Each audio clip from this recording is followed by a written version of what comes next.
ciblek itu punya dasar ngebrand ya. Punya dasar ngebrand, dan biasanya dia itu ngebrandnya itu pendek-pendek gitu. Semua burung ciblek ya, itu dia itu punya bakat untuk ngebrand. Nah, itu yang disampaikan beliau kepada saya.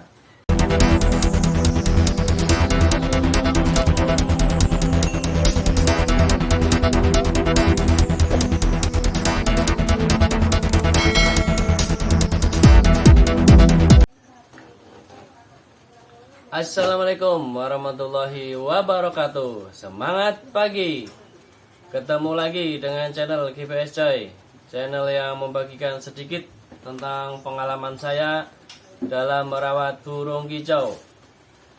Baiklah, pada kesempatan kali ini saya akan membahas putar burung ciblek ya teman-teman. Pada waktu kemarin saya melombakan murai batu saya sono keling. Biasa kan kalau di pinggir itu biasanya kita kan ngobrol-ngobrol ya, antara sesama kicau mania ya. Terus kemarin itu saya ketemu, kalau menurut saya sih master gitu ya,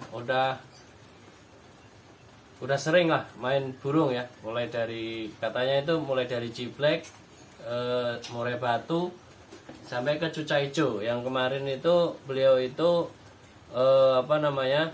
membahas atau melombakan burung cuca hijaunya ya teman-teman. Terus kemarin saya juga sedikit nyinggung masalah ciblek ya teman-teman. Ternyata dia cerita banyak ya tentang ciblek itu. Dia itu juga awalnya dia itu pemain ciblek ya teman-teman.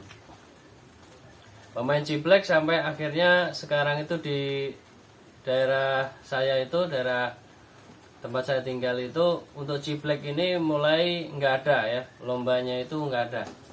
Jadi sangat jarang, kalau ada pun juga tempatnya jauh dari lokasi kita ya.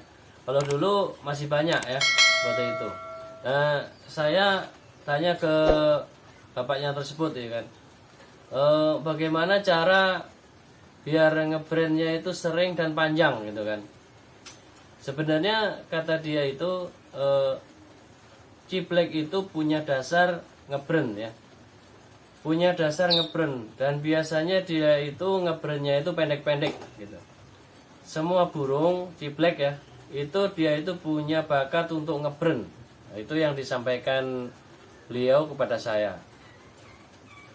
Terus biar panjang bagaimana, saya bilang. Biar panjang ngebrandnya itu sering kita godain katanya gitu. Kandangnya sering kita gebrak-gebrak gitu ya.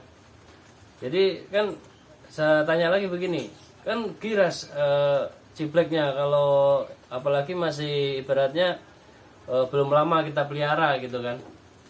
Ya lama-lama nanti, kata beliau, lama-lama nanti juga enggak kan gitu. Ketika udah enggak itu, kalau kita syuting itu udah mulai keluar ngebrand gitu kan, meskipun pendek, sering kita godain. Intinya itu kata beliau itu harus sering kita godain gitu ya. Kalau sering digebrakin kandang gitu, kalau dia sudah berani bunyi ketika digebrak kandang, lah itu udah mulai mentalnya itu terasa gitu, kata beliau gitu.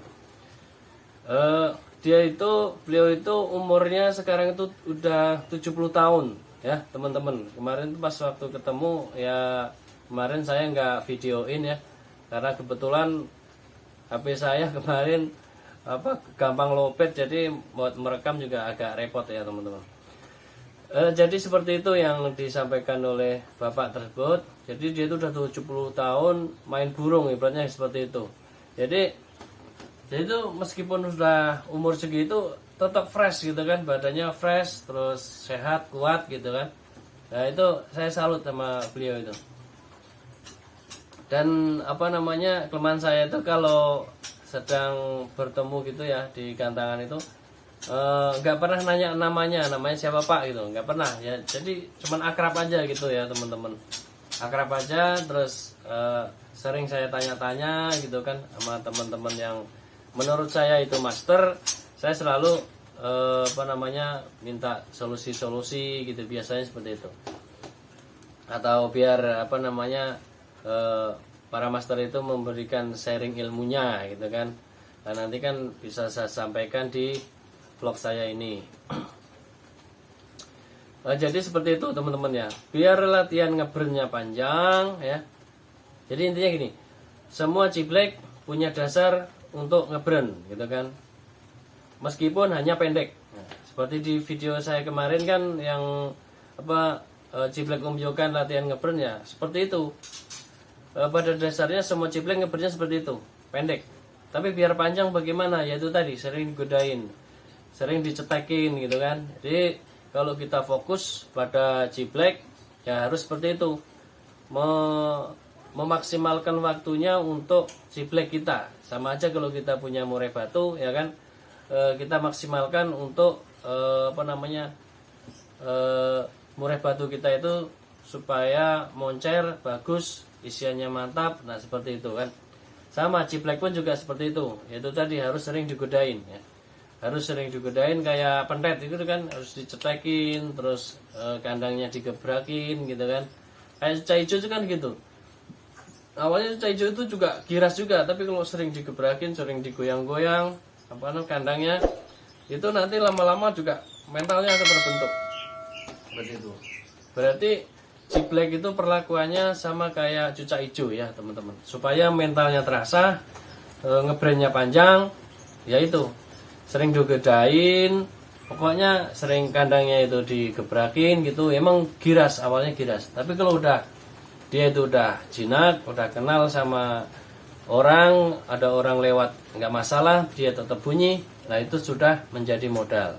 Jadi ketika digantung, digoyangin gitu ya, ditabok gitu ya, bukan ditabok, kalau ditabok kan kaget ya, digoyangin, intinya kandangnya itu digoyangin gitu. Jadi biar dia itu nanti akan terbiasa ya. Kalau udah terbiasa, mentalnya udah terasa, nah itu nanti untuk mencetak apa namanya brand panjang, yaitu salah satunya dari situ ya.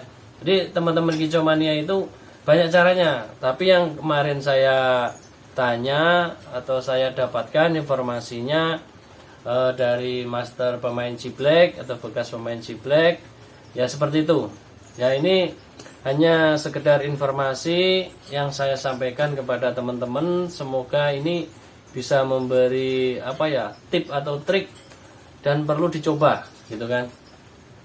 Karena di ciblek saya yang satunya itu, yang kemarin itu, yang udah mulai belajar ngebrandnya itu udah kelihatan. Itu setiap saya godain begitu, dia itu ngebrand gitu. Kalau saya godain suara ya gitu itu, dia tuh udah langsung apa namanya respon gitu ya, respon untuk ngebrand gitu ya, dan nembak-nembak ngebrand gitu ya, meskipun pendek-pendek. Demikian, ini hanya sekilas info yang pernah saya tanya-tanya kepada Master Ciblek. Semoga ini bisa memberi apa namanya manfaat dan gambaran kepada teman-teman sekalian, terutama Ciblek Mania yang pemula terutama ya. Demikian, akhirnya wassalamualaikum warahmatullahi wabarakatuh. Semangat pagi.